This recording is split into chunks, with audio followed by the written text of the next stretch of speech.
Can you tell us a little bit about Capital Tower Group and perhaps what Insite's looking to leverage with your capabilities? Sure. I founded Capital Tower Group with two great partners in Rick Clotworthy and Patrick Nally in 2007, and our focus was to develop strategic venues to provide really a high level of project management in large, complex, sophisticated deployments in venues around the country. And so, that's was the reason we got together. Both I was the wireless guy, and Patrick Nally with an incredible amount of expertise and background in real estate, and Rick Clotworthy in construction.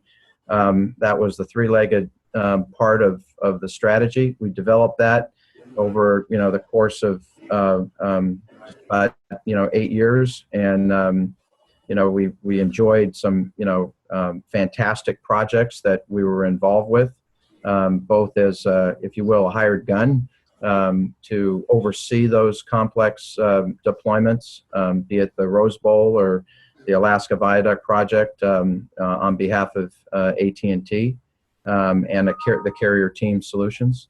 I love that. I love that space. And then we also developed specific assets that we designed, developed, invested in, and managed in building and outdoor environment. And so over the course of 8 years, I was never thinking about nor were my partners of selling any of our assets. It ironically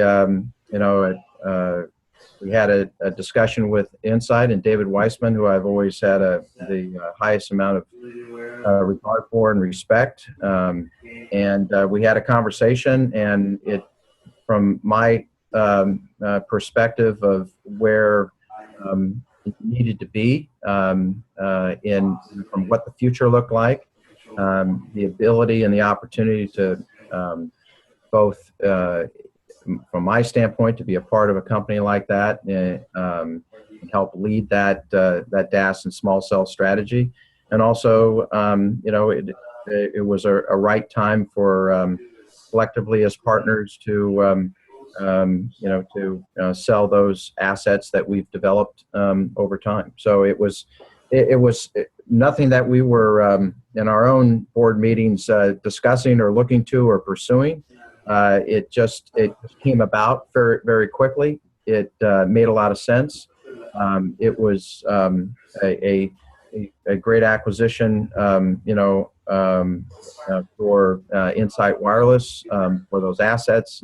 It was good for my partners, and then for me individually to have the opportunity to kind of move to take that next chapter in leading a very dynamic, with an accelerated growth, fantastic partners and Cox Communication and several others that's very well capitalized and has very significant assets, DAS venue assets across the country to build upon, and just great people. So it's always the chemistry test of what you do each day, and so I got fire in the belly. I'm excited about the people I'm working with and the opportunities and the platform that I can develop and help evolve for the company. And it's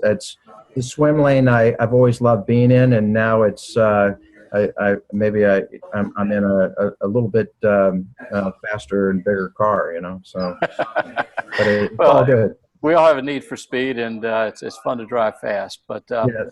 I'd like to circle back, and you talked about some of the venues you developed. Can you talk about some of the venues specifically and the geographic reach of your existing operation? Sure. You're talking Insite Wireless. Actually, for Capital Tower Group, what Okay. you had done before, the types of venues and the geographic reach that you bring to the table. Sure. we've been involved in projects in the Northeast, in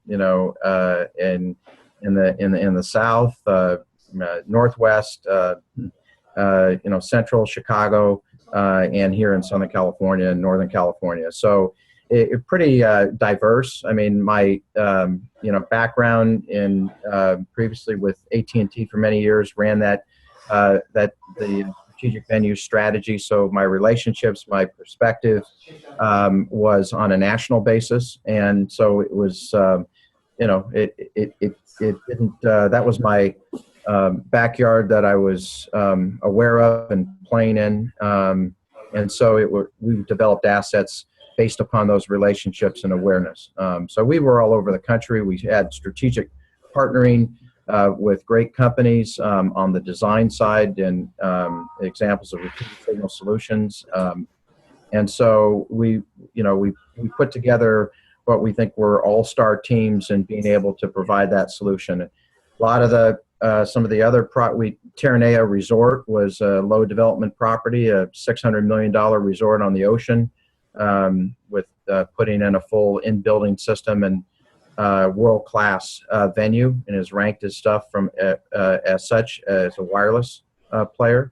As a hired gun, we were asked by AT&T to lead the carrier team in the Rose Bowl project, from initial agreements for all the parties involved, which was very complex, as well as oversee the design for the RF design, as well as the development of the CDs, and bring it to a point of commencement of construction, and the extent of our scope of work, which was about a 2.5-year process. But it was wonderful working with the carriers and all the different collective teams. Over 50 people on a weekly basis, sometimes daily basis, as well as the dynamics of the Rose Bowl, and trying to build out a historic venue that was wonderful to work with. And it's America's Stadium, so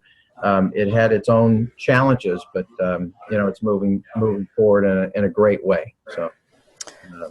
Well, Richard, I really appreciate your time. Now, there's some in Texas, particularly in Dallas, around Jerry Jones Stadium, that might say that's America's Stadium, but we won't get into it. Texas, California. I'm a native of Pasadena, so it's hard to say that anything's bigger than the Rose Bowl, no matter who's playing in it. So Jerry Jones, sorry, you'll have to defer to the Rose Bowl.